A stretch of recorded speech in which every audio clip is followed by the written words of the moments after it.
Welcome back to another episode of Better Than I Found It, the podcast All Things College Golf. You're listening to Mike McGraw, the men's golf coach at Baylor University. My guest today on Better Than I Found It is Baylor's senior golfer, Johnny Keefer from San Antonio, Texas. Now, Johnny's much more than just a really good athlete. He's also a great student. Johnny makes great grades, studies very, very hard, takes his school very, very seriously, but he's equally as dedicated to his golf, and it's shown on the golf course. Johnny is also a great teammate. He and I discuss his recruitment to Baylor initially, and then also his time since he's been here, and what he'd like to do in the future. I think you'll really, really enjoy this interview. Johnny's a great kid and a great, great Baylor Bear.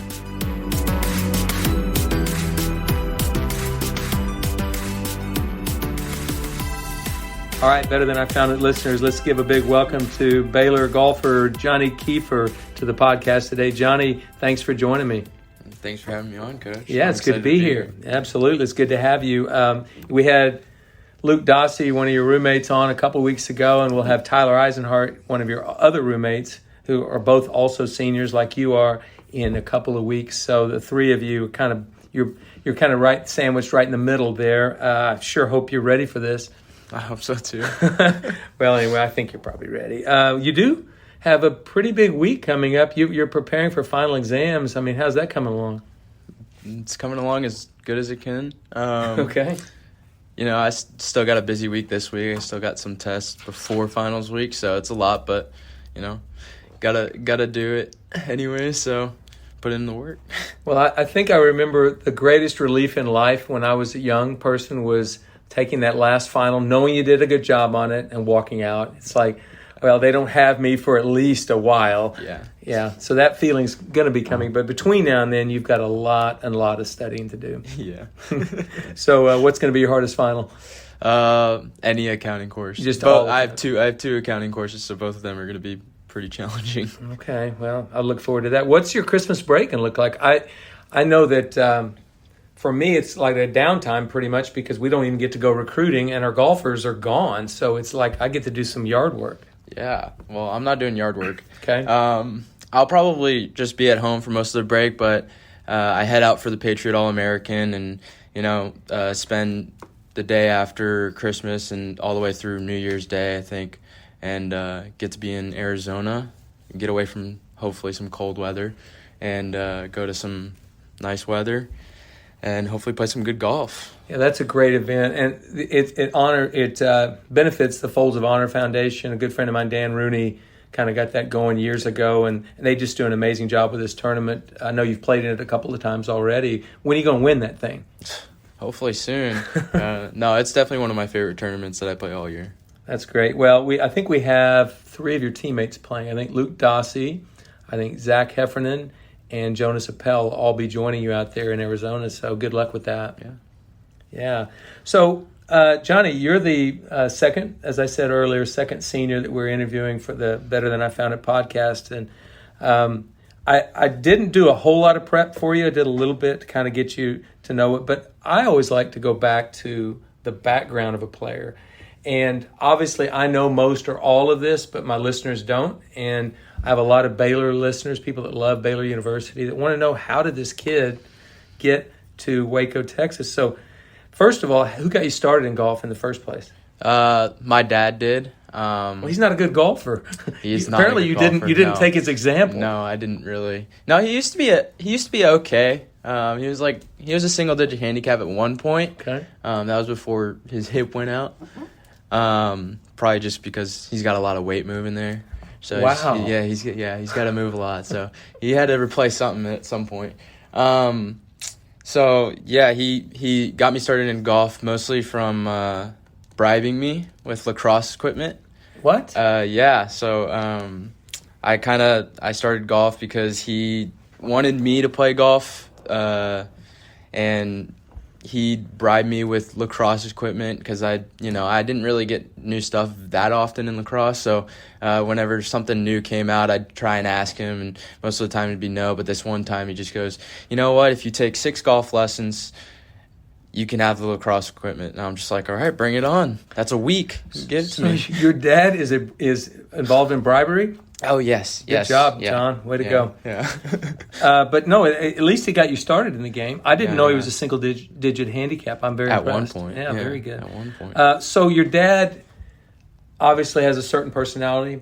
I really like your dad a lot, and your mom has a different personality. Mm-hmm. So what are the best qualities you got from both? Because I know parents are very involved in the junior golf world nowadays. What do you take from either one or both of them? Yeah, I mean, they're so different. So, there's so many qualities that I get from both of them. I'd probably say I get my athletic ability from my mom. Definitely not my dad. No, he was a decent athlete. Decent, not great.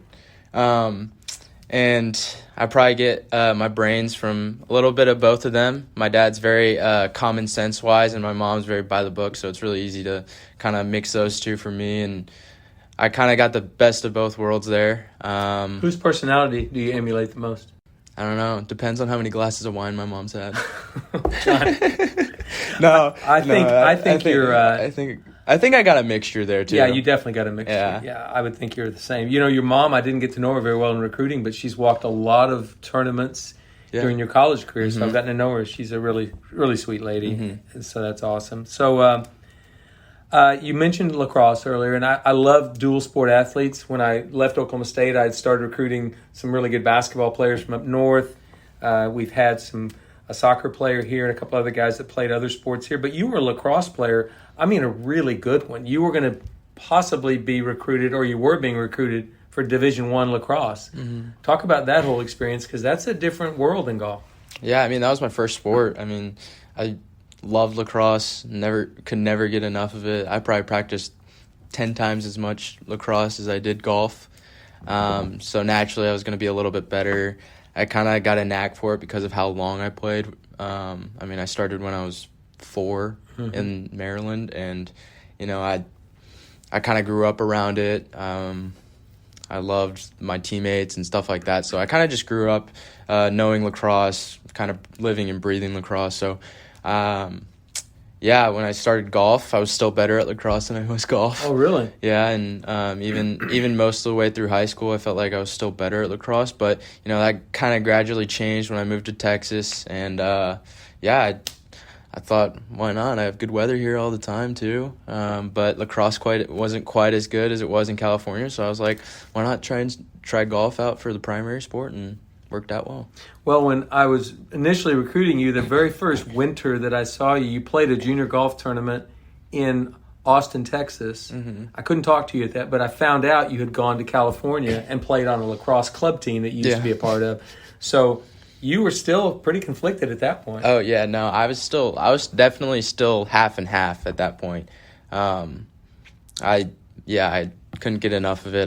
I missed it so much because I'd take some time off for golf and vice versa. I'd take time off of lacrosse for golf. So, whenever I could, I tried to split them. And that was one of the cases where I got a good opportunity to go back to San Diego and play a lacrosse tournament, and also had a golf tournament as well. Boy, you really did it up right. I fast forwarding a little bit. You'd already signed a letter of intent. Your high school lacrosse buddies from years, or I guess from that time, were trying to talk you into playing lacrosse. Mm-hmm. And you had a very nervous phone call with me. You'd already signed a letter of intent, and you called me up. And I remember the phone call. It was like, Coach, I don't know how to ask you this, but I'd like to play some lacrosse this year. What would you think? What did I tell you? Absolutely. I mean, you loved it. You were like, do it. I mean, you love it, and I like dual sport athletes. I'm serious. Yeah. There's no question. Jack Nicklaus, who was my favorite player growing up, he, even in those days, 40, 50 years ago, was talking about it's great and healthy for kids to play other sports. Mm-hmm. And there's such a school of thought that says when they're 9 years old, they have to make a decision, and it's all golf or all whatever. And you got to be thankful your dad didn't make that decision for you. Definitely not. No, he wouldn't have made that decision for me. No question about it. No chance. And I said play soccer or play lacrosse, and you did. Yeah. And you played well in both sports, and I think your team did well in lacrosse as well. So, but anyway, going back to your recruitment to Baylor, which is highly unusual, there were 2 or 3 things that happened that got you during the process that got you to Waco that I'll always remember. One is the first day I saw you. It was late May of 2015. and I was at Breckenridge Park in San Antonio, your hometown, and I had no idea who was going to see that day. I didn't know any of the kids of your age group, none of the 2019s, 20s, or 21s. And you were the first kid I saw on the range. This little, couldn't have weighed 100 pounds, less than 100 pounds. Definitely. And you kind of had this glare in your eye. You looked at me a couple of times, and I was just like, okay, that kid's pretty intense. And I took video of you on the golf course as well. I remember you shot 73, 72 the first 2 days. You didn't play as good the final round and finished kind of middle of the pack. But I did circle your name that day, and I thought, I'm going to watch that kid again. Didn't see you again that summer. Don't know why. I guess because I was recruiting the 2016s and 17s. Yeah. And the next time I saw you was Christmas break of that same year of 2015. And you won the tournament at Barton Creek. You final round 69. And I remember thinking, wow, he's gotten some speed since then. He's still not very big. But now, had you noticed me at that point? Oh, yeah. Okay. I noticed you the first day. You did the first day? For sure. Yeah. I told my dad I'm going to Butler because I saw the BU and I thought it was Butler. You thought it was Butler? Yeah. And then he You weren't a smart kid at that point. No, right? I wasn't. No, not really. And my dad was like, "You dummy, that's Ricky Fowler's old coach." And I was like, "I'm going to Baylor." I definitely. It took me a little bit, but no, I pretty much knew. I liked Baylor. I've heard really good things about Coach McGraw, and I knew that. So I was like, well, yeah. The one question before we go through the rest of this visit, why did you make me work so hard if you knew it that day? Because I had to recruit you for over 2 years at that point. Yeah, just to torment. Yeah, you did just because. And for all my listeners out there, he's still tormenting me to this day. Yep. Certainly appreciate For that. sure. But I do remember your first visit. Tim Hobby, who was teaching you at the time, had been a Baylor golfer, and I think you asked him about Baylor and how would I go about talking to the coach or whatever. And in those days, the rules did not prevent it. You could call a coach. So I get a call from you. Coach McGraw, I'd like to come up for an unofficial visit. I assumed Mom and Dad would be there with you. And I looked outside my office window, and this kid has been dropped off in a car, I guess by your sister. Yeah. And you just walked down to the building and had a 3-hour conversation with me and went back to San Antonio and played lacrosse that day. Yeah. I remember that day. What do you remember about that day? Oh, I remember having lacrosse practice, and I needed to get up there relatively early. So woke up pretty early, drove up the 3 hours or so that it was, and I got dropped off at Bear Ridge now. Yeah. And had an awesome conversation. And then left and went and played practice. Okay, and in those days I couldn't call you. I couldn't write you. You were too young. Mm-hmm. So I don't really know how you're doing. I mean, is he interested in Baylor or not? You took another visit when we had started building our facility and the new facility here, the Billy W. Williams Golf Facility. And I think you liked that. And first of all, the first thing I noticed was I thought it was very interesting your parents didn't come on that first visit. Yeah. And I think your dad did that on purpose. Yeah. He wanted you to go meet me and just to see if you could deal with that. On the second visit, your mom and dad did come with you, and you saw the facility. And about a month later, you called me back and said, Coach, be all right to come up and see the facility tomorrow. And I thought to myself, yes, I guess. But, I mean, you were here a month ago. But I wasn't going to question it because I did want you to come up to Waco. And why did you come up for that next visit? Well, to commit. Yeah, I had to commit. Well, and I thought that was impressive too. That was the other part about your recruiting process that I really liked was you wanted to commit in person, even though you'd seen the facility and we'd already had the visits and I'd seen you play at a bunch of golf tournaments. I was always impressed by that. You wanted to commit in person. I take it back. One other person committed in person, and that was Luke Dossie. Mm-hmm. He did come up to to Waco one day to visit his brother. And I didn't realize what he was doing, but he was coming up to visit and commit. But it's pretty rare. Usually a kid's gone through the whole process and he calls a coach up and says, I want to commit. You wanted to do it in person. I did. Yeah. I like that. Your excitement about coming to Baylor, and this is for the Baylor people out there, was very early on. I didn't know it until later. You wanted to commit earlier, much earlier, and your dad wouldn't let you. Talk about that. Yeah, I mean, I kind of was torn early and then kind of made a decision shortly after that. and really wanted to go to Baylor. And my dad was just pushing me to just, take some time, evaluate some more schools. I kind of already looked at a bunch of schools. There were a few that were pretty close, but I mean, I had made my decision, and he just was wanting me to be super patient. I was the one that was rushing it for sure, but at the same time, I think he knows that I made the right decision too. Well, I just see the other happen so often where a kid has a nice visit and he thinks this is where I'd like to go, but he doesn't even consider anybody else. And I encourage recruits, if they come in, do you have any more visits? Well, yeah, I've got these other 2 visits. Well, take them. And then if it's still crystal clear this is where you want to go, this is where you'll show up. You'll be here. So I applaud your dad for that, because that must have been hard for you. I think your dad kind of trusted me and thought it would be a good place, but he also wanted you to think about it for a while. Yeah. Thankfully did that. I'm glad you're here, but I'm still kind of mad at you that you made me work for 2.5 more years to make it happen. Yep. Oh, well. There's a term that we use often. We call it student athlete. It's pretty easy to say student. It's pretty easy to say athlete. Not as easy to say it together, because most people on campus are either a very dedicated student or they're a very dedicated athlete. It's not as often that they're both.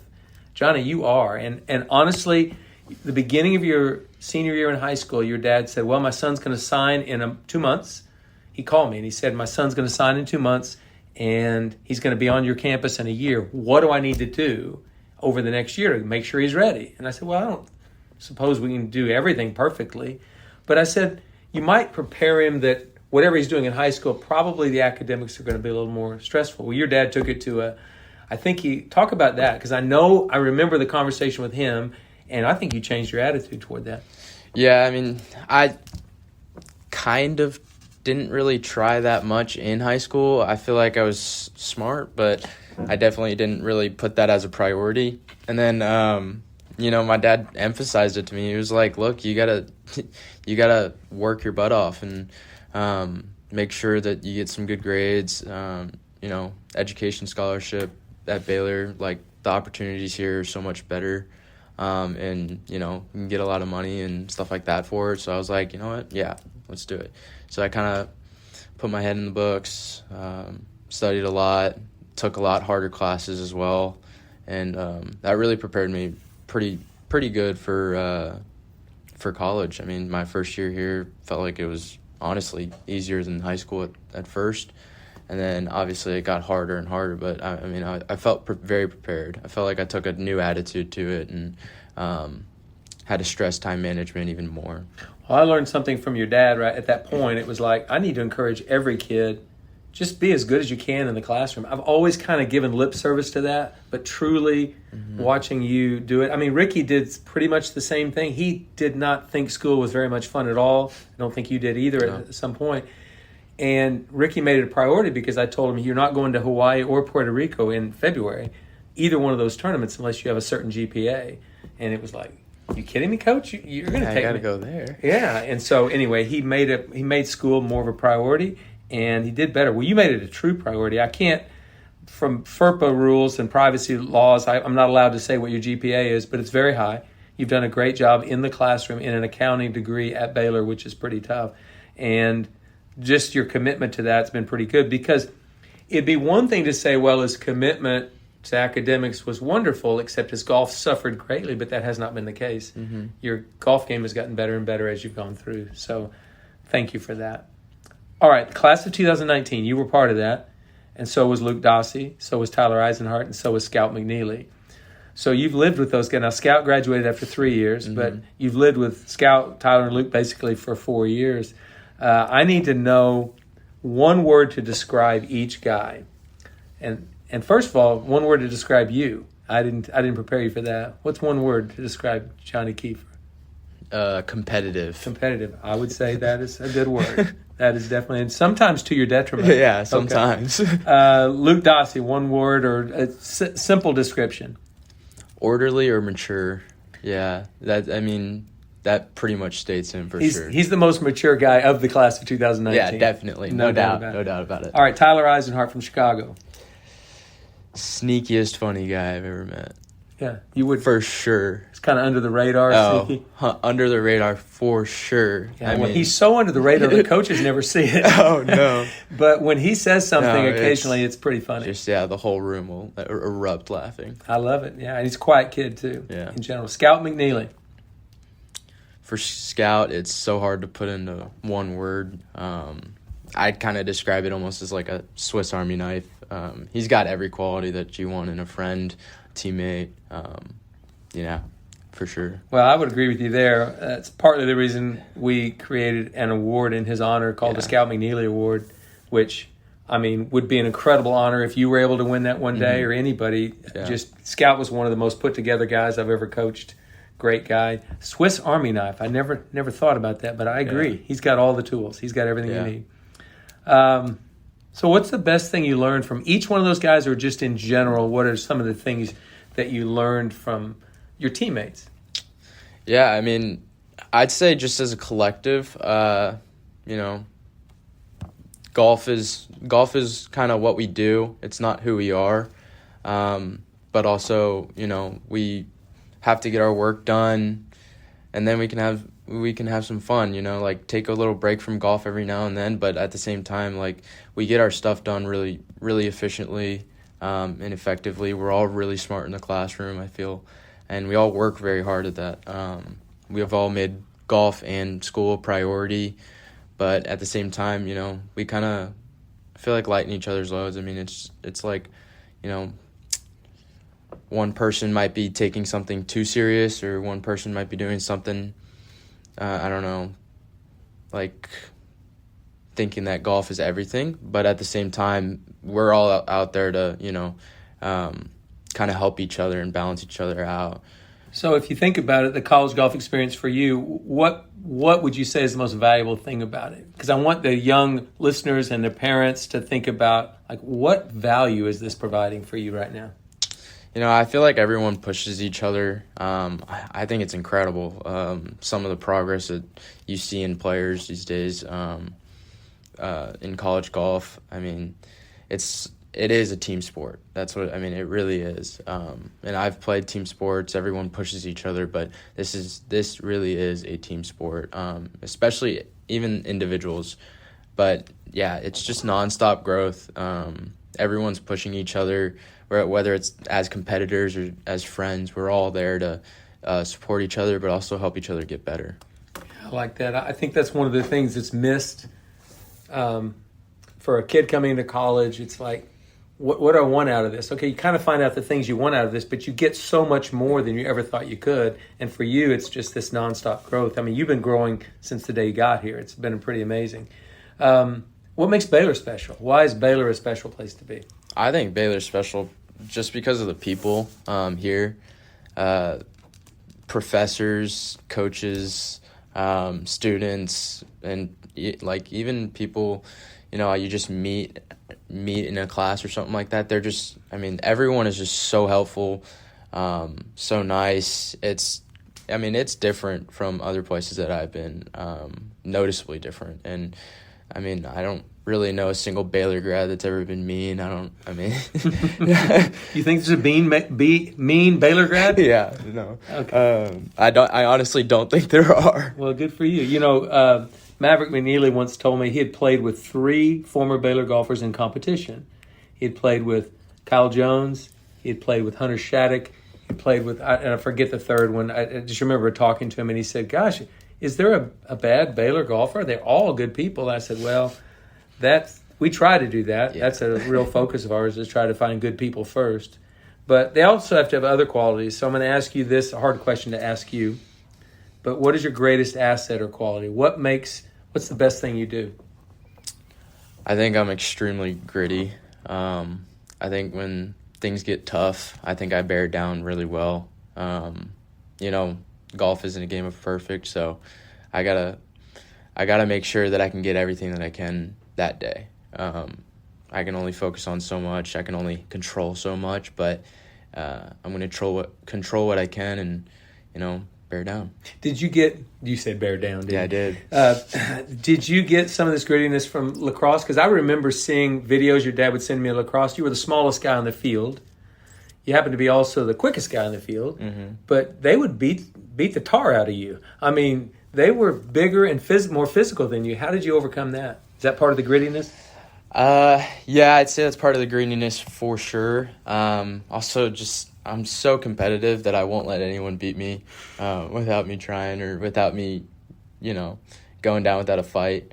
I kind of get that from my dad. We've had a lot of long car rides where, he'll be talking about something and we'll just be having a good conversation, and I just get a lot of qualities from him, and I think he's kind of the same way, but I kind of take it to a new level. That's what I say. Yeah, you definitely take it to a new level. So I remember you told me there was a technique you had of when you were about to get hit, you sort of rolled or explain that to me. You always got to roll with the hit.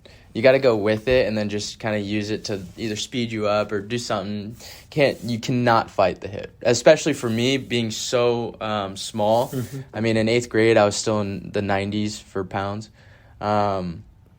Even all the way up through freshman year, I was like 95 pounds, like maybe 5 foot. What do you weigh now? Like 150. Yeah, but I think you could weigh a little more than that. Haven't you lost some weight? Yeah. I got sick over the break, so lost a little bit of weight there. So you're really a 160-pound guy right now, basically. Pretty much. Okay. Usually. Well, that's a little more than 90 pounds. Yeah, that's a little more. A little bit. So I like the grittiness. I appreciate the fact that you bring that to the team. That's important. Sometimes, maybe even to your own detriment. Maybe you fight too hard. That's a tough thing to say, but maybe maybe that leads to my next question. What's an area of improvement or progress you could make? What do you think? Yeah, I think an area of improvement that I really need to work on, and I've kind of been working on it lately, especially, is like expectation levels. Mm-hmm. The better you are, the more competitive you are, your expectations are going to be high.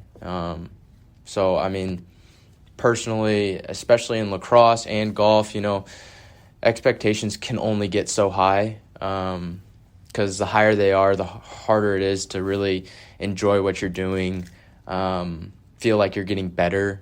And I just feel like, that can definitely be a detriment to my game sometimes, and I'm really trying to work hard on that. Okay, so that's good to know, because I could help you more with that. But So I said I like dual sport athletes. I really like the athletes that come from a competitive background, because I think it's easier to coach them. It's like, I don't want to coach effort or competitiveness. I want that to be inside the player. So I don't think I've ever had to coach you on effort, and I don't think I've ever had to coach you on competitiveness, because you're always going to be competitive, maybe too competitive at times. So that's why I think dual sport athletes really do well in golf. Better than most people think. So I'm very impressed by that. And yes, I think you could work on the expectation level. You probably put too much pressure on yourself at times. All right, so your goal, I'm certain, has been since you were a little boy, but I know since I started recruiting you, was to play the PGA Tour. And so this stop in college for 4 or 5 years is a time when you can kind of prepare. You obviously have mentors out there, or people you look up to on the PGA Tour. Could you tell me 3 or 4 of the guys you look up to the most, and why? What are their qualities, on the PGA Tour? Yeah, I mean, I have a few guys. Probably Ricky Fowler. Mm-hmm. Yep. Colin Morikawa and Maverick McNeely. Those are probably the guys that I look up to the most. I don't know Ricky or Colin. Hopefully meet Ricky soon, and Colin. Mm-hmm. I do know Mav, but they're all, I mean, you can just kind of tell that they're all different. Ricky, he's got the flair. Seems like he's as competitive as it gets as well. And I mean, I look up to the guy. I've always looked up to the guy ever since he came on PGA Tour. Colin, he's pretty close to Ricky for me. I also like that both of them are Asian. Well, a lot of people, Baylor golfers may not know you have an Asian background. Yeah. And I mean, I think Colin he seems like a very genuine guy. I really like his game. He seems extremely gritty as well. I mean, and then Mav just seems like he's got it all figured out. Mm-hmm. That's the guy that just, you look at him and you're just like, that guy's definitely got a plan. He's got everything right Well, I have now. a question for He's you. got Do you everything think in figured the out. history of college golf it'll ever happen again where a true walk-on was a 2-time college player of the year? Do you think it'll ever happen again? Because I don't. I think it might happen just because of how talented people are. Okay. All right. But he's definitely special. I mean, I've met the guy, and he's as meticulous as it gets, but at the same time, he's as humble as it gets. I mean, he's really a quality human being. Yeah, I have a great amount of respect for all three of those guys. One, I recruited and coached. That was Ricky. Colin, I developed a relationship while he was in college. He's actually been a podcast guest as well. And Maverick.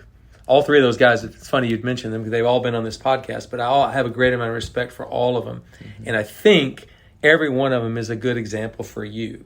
Mm-hmm. And every one of them is a good example for any player I recruit. So I applaud the fact that even though Maverick's the only mentor for you, because the other two you've not met yet, but I think their qualities, I think, shine through. So it's great. Mm-hmm. Wonderful to have mentors like that. So what's one thing that you would love to have known in high school that would have made this whole transition to college and in college golf a lot easier for you? It's not the amount of time that you put in. It's the quality of time that you put in.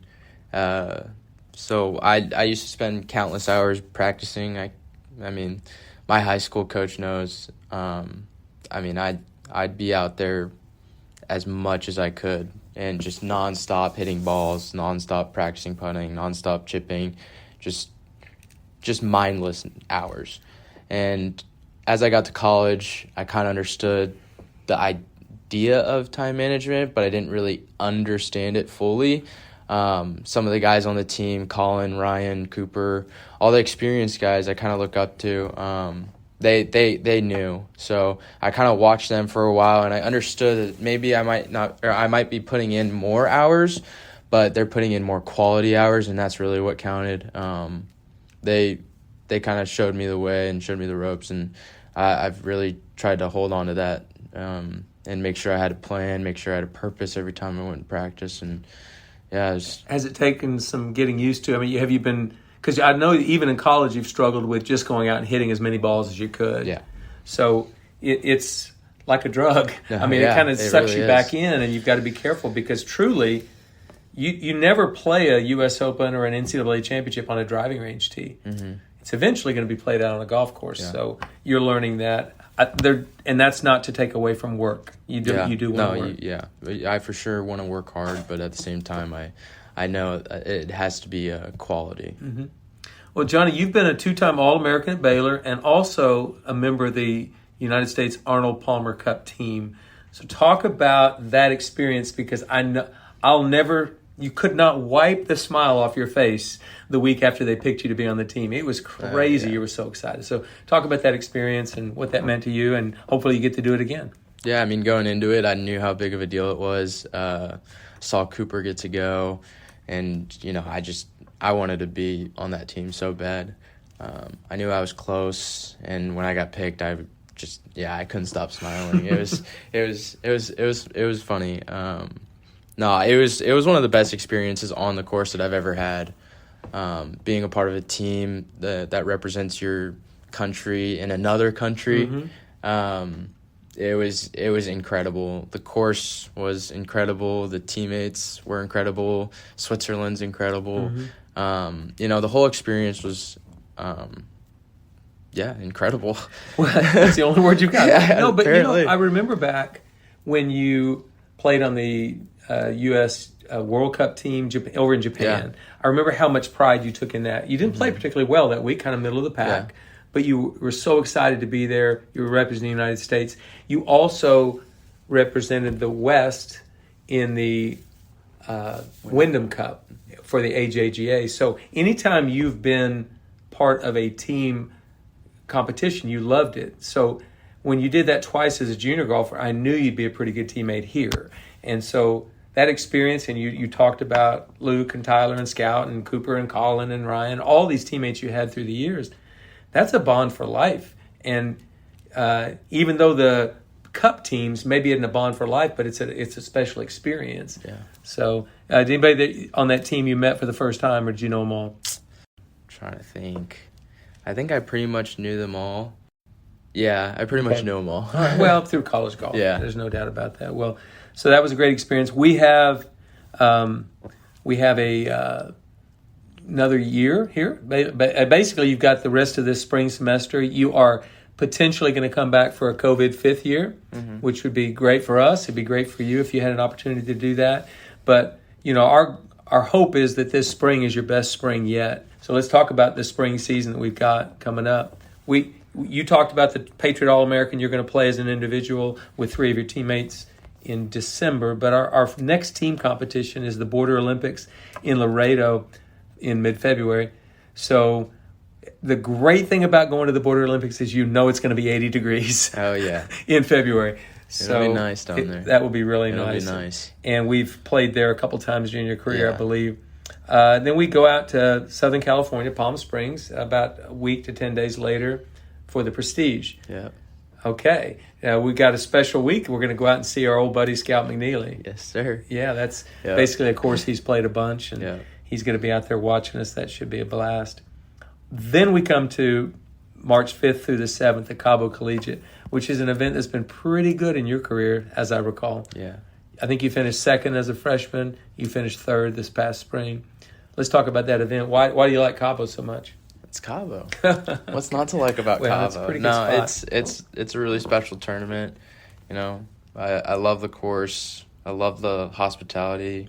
Barbara Ann Klein does a great job with that tournament. Oh my goodness! Yeah, she's really good. That is one of the best tournaments all year. So last year, it's definitely a great tournament. There's no question. You had been playing well, but not particularly well in the final rounds. And so I just thought, I'm just going to go walk with Johnny this final round. I hadn't been walking with you at all. Mm-hmm. And you kind of looked at me like you kind of had what's he doing here? I was confused. I was like, what is this old man doing here? Why are you here? And I just thought to myself, you were not near the lead, but you were within 3 or 4. So you had a chance to do pretty well in the tournament. And I just said, hey, I'm just going to walk along and watch a great player play today. How about that? And I don't think you missed a shot all day. Maybe a 5-iron on number 5 on the back 9. But you played incredible that day. Shot 8 under par, 63. It just looked like about as easy. 5 or 6 birdies in a row at one point. Mm-hmm. Talk about that round and how was that a catalyst for the rest of the season? It definitely motivated me and definitely kind of kick-started my season, I guess, from that point on. Mm-hmm. I felt like I gained a lot of confidence from that. I felt like my game was in a good spot. I just needed to continue to work, and that's kind of what I did, and played well at Aggie, played well at ASU. I think Houston was around there or before then. But, I knew the game was kind of trending in the right direction. I had a good mentality about it, and, just love to pick apart some courses. Well, you definitely picked apart the Cove Club there in Cabo. That was incredible, that final round. So that was last year, but that's part of this year's schedule as well. Mm-hmm. Then we have a little break after Cabo in the middle of March. We're not going very many places at all. And then we go to the Aggie Invitational April 3rd and 4th down at College Station. That's literally almost in our backyard. Yeah. It's down the road. Arizona State's tournament in mid-April, and then we go from there. About 10 days later, we are at the Big 12 Championship. Hutchinson, Kansas. Yep. Prairie Dunes. I love that course. Do you? I love that course. I'm glad you say that because I do too. It's my favorite place. Part of my ashes are going to be spread there. There's no question. What a golf course. And I think you're a great putter, and I think great putters dominate those greens because they love the true roll. They are tricky, but they're really good. That course is incredible. Yeah, well, we'll be there again. That's one of the great things about the Big 12 Conference. We play 3 great golf courses for the conference championship. We play Prairie Dunes. Other years we play Southern Hills, and we also play Whispering Pines down in Trinity, Texas. So we don't know where the regional will be, and we know that the NCAA championship is in Scottsdale, Arizona, the last week in May. So that's our spring schedule. I know you're getting ready for it. You're excited. Yeah. I'm really excited too. And let's talk about your teammates. Boy, they've stepped up this year and played really well. Really well. Yeah. No, it's awesome to see. I mean, it's great to see. You've got a lot of support this year. Yeah. It was great to see Luke win a golf tournament. He won the Bear Brawl. And Tyler's played really, really well, and Trey Bosco's played better than he's played in the past. So we got a bunch of guys really kicking in and playing some good golf. Yeah, no, it's really good to see. I mean, they're all making really good progress. We've talked about it. Everyone on the team has talked about it. It has to come from the hard work, and it is the hard work that we've put in. It's kind of showing, and it's nice. It's nice that it's finally showing. Yeah, and we're doing some good work in the weight room in the off season. Isabella Balcells, Izzy as we call her, is doing a great job, and I saw you guys in there working out this morning. It was great. So we're seeing club head speed. We're seeing just a lot of things that are really, really good for this team. But I'm really excited for you and your teammates for a great spring schedule. We'll get started February 13th and 14th at the Border Olympics. Johnny, now I'm going to do the speed round with you. Uh-oh. Okay, and Luke Dossie a couple of weeks ago was upset with me because I forgot to do a speed round for his interview. I forgot. Yeah, I know. And so so you're benefiting because I'm going to do the thanks. Here we go. All right, first question. Chipotle or Chick-fil-A? Chipotle. Attaboy. Shawshank Redemption or Remember the Titans? Remember the Titans. You love that team atmosphere. I do. Yeah, it's really, really good. George Strait or Luke Bryan? George Strait. San Antonio, boy, how could you not? Times. I mean, exactly. That's way over the top. Favorite course we play each year? Olympia Fields. Okay, Olympia Fields, because we get to go there every year. Favorite course you've ever played in competition? Maybe one of those U.S. amateurs? Or yeah, it's either Olympia Fields or Oakmont. I mean, Oakmont's definitely up there. Yeah, Oakmont's a pretty special place. Tournament you'd most like to win in your life? Cabo. Cabo? Yeah. Over the Masters? Yep. Let's go, Oh, Cabo. wait, no. I thought you were saying this year. Oh, yeah, Masters, for sure. Okay, Masters. I was going to say the Cabo Collegiate. I want to go back every year. Okay. All right. Well, we'll let you go back to Cabo as long as you want to play at Cabo. You're welcome.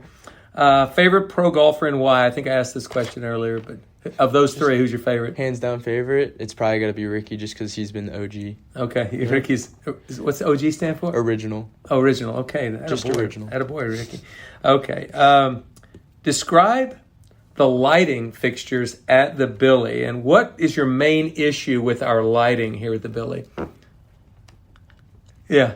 I knew that would stump you. So he's not going to answer that question. I am. His freshman year, he was running in from the parking lot, and he ran into a light pole and had one of the worst shiners I've ever seen. I honestly thought your eyesight would be affected, but it wasn't. No, I got into a fight. Yeah. I didn't run into a pole. Anyway, I just wanted to throw it. You were surprised for that. You didn't know I what was surprised by the pole. Yeah, definitely. Your favorite Coach McGraw quirk? There are so many. Probably it's got to be the ice cream. The coffee, I mean, the coffee stuns me because it's scalding hot. Yeah. But the ice cream, the way you eat it so fast without getting a brain freeze and just hop right back in line, it's ridiculous. Kind of scary. It's scary. So temperature just really doesn't bother me very much, does it? Yeah. Okay, most interesting, not well known, fact or tidbit about any teammate. So you can pick one of the 9 guys on the team. Most interesting, not well known fact. Is there a fact about one of these guys? Well, that Scout's afraid of fish. Wait a second. Scout McNeely's afraid of fish. Yeah. Does he still, he just won't go near fish? He just doesn't like them. Okay. I don't know why that is. That's a good one. That's not well known. How many holes in one have you made? 5. Just the 6 for me, Johnny. Just the 6 for me. Now, I witnessed your last one. Just wait. Just wait. I also run a 5-minute mile. Okay, well, 5:12 was the fastest. 5:11 is my fastest. Okay, good. Well, that's an Alex Noren story. So you're short on hole-in-ones right now, but I know you'll pass me very soon. Yeah. Dream foursome, you and 3 others. Who are they going to be? David Goggins. Okay. Scout McNeely. Ricky Fowler. Okay. Ricky once... There's a few interchangeable in there. Yeah, there's definitely. But, Goggins, because he's a gritty, tough guy now. That guy's awesome. I saw an interview with him just recently. He's pretty impressive.